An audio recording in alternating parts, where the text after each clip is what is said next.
Hey, what's going on YouTube? Welcome to a video on accuracy tips for Battlefield 4. Now, I haven't been playing Battlefield 4 as much as I'd like to lately because a few patches really messed up the game for me. They made the Commander EMP distort the screen, so Rush and Conquest were unplayable unless I wanted to get headaches, and at about the same time, they lowered the ticket count for TDM and Domination, so games were 3 minutes long. I didn't really have a go-to mode, so there was a stretch of almost 2 weeks that I didn't play Battlefield 4.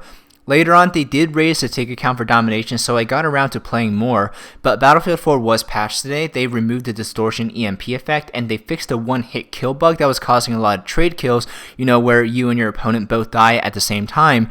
But today I want to talk about a game mechanic that strongly affects your accuracy. Now, this wasn't introduced in the patch. In fact, it's been around since Battlefield 3.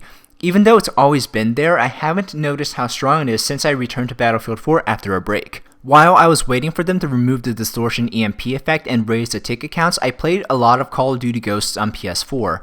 One aiming strategy that's always been effective in Call of Duty and especially effective with SMGs on consoles because of aim assist is that you start hip firing at your target and then aim down sights to finish them off. Once I came back to Battlefield, I didn't change the way I played shooters and I couldn't hit anything. There would be times where I had my red dot sight on the center of mass of the enemy 10 meters away and I got no hit markers. Now, was the netcode really that bad? No, it wasn't the netcode. I had difficulty readjusting the battlefield after COD, and it was easily explainable through a game mechanic. In Battlefield, gun accuracy works differently when transitioning from hip firing to aiming down sights. When you start aiming down sights, or ADS for short, there is a slight delay from when hip fire accuracy becomes ADS accuracy. Even though your sights are up, you will still get hipfire spread while shooting until the end of the accuracy delay. That's why in panic situations, say you round the corner and an enemy surprises you, when you aim quickly and your optic is dead center mass, you will still miss shots.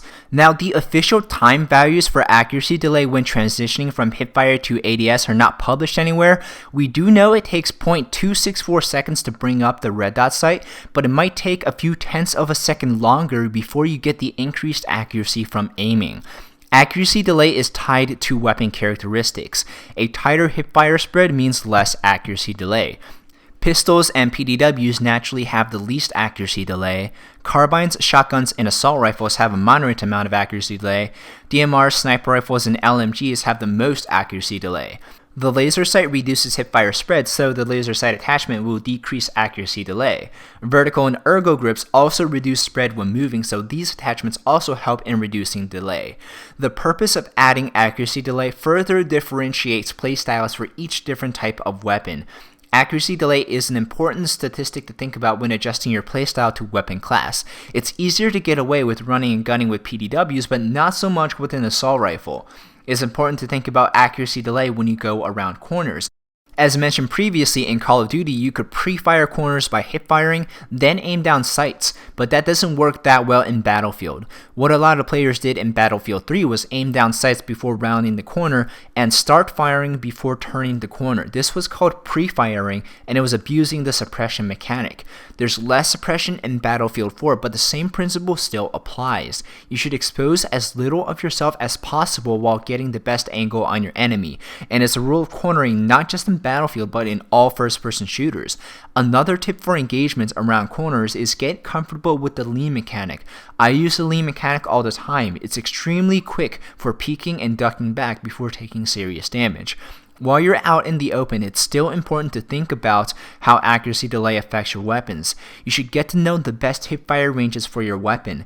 When someone comes up to you outside of hipfire range, you should stop completely to allow your hipfire spread to reset, just for a split second before your enemy has a shot on you, then aim, then strafe. But why should you stop? Hipfire spread increases while moving, so you should reduce the hipfire spread by standing still just for a split second. You will get increased accuracy when you start aiming and reduced accuracy delay overall. In summary, accuracy delay when transitioning from hipfire to ADS is an important factor to think about when choosing your weapon and playstyle.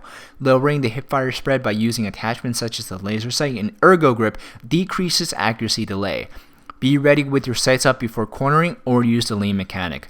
And if you're engaging on the move, you should stop for a split second so your hipfire spread resets, then aim, then move.